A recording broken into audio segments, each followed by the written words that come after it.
For this weekend marks the 10th anniversary of Hurricane Sandy. It was an extratropical storm by the time it hit northeastern and central Pennsylvania, but its effects were deadly.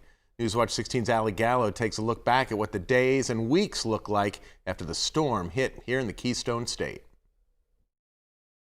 It's been 10 years since Superstorm Sandy, and while the most severe damage was in New Jersey and New York, we felt the impacts here in Pennsylvania for days and weeks after the storm hit.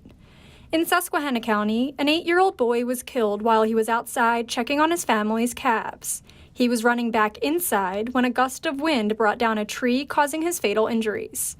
In Carbon County, a family of 4 using a generator was taken to the hospital for carbon monoxide poisoning. One of the victims later died.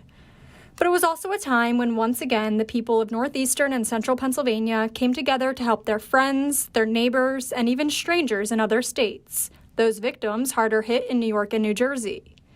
On the afternoon of November 2nd, 2012, the New York City Marathon scheduled to take place that weekend was canceled.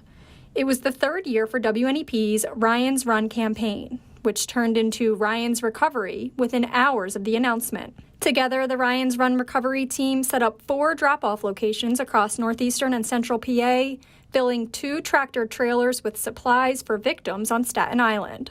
A man from Luzerne County helped Sandy victims in New York City, too, collecting personal care and cleaning products for a New York shelter damaged in the storm.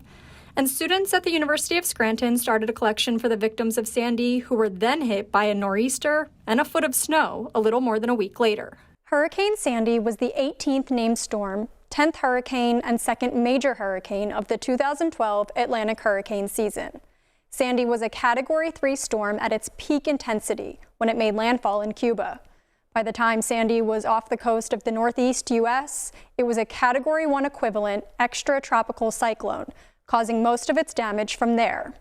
That is how the storm got the unofficial name Superstorm Sandy.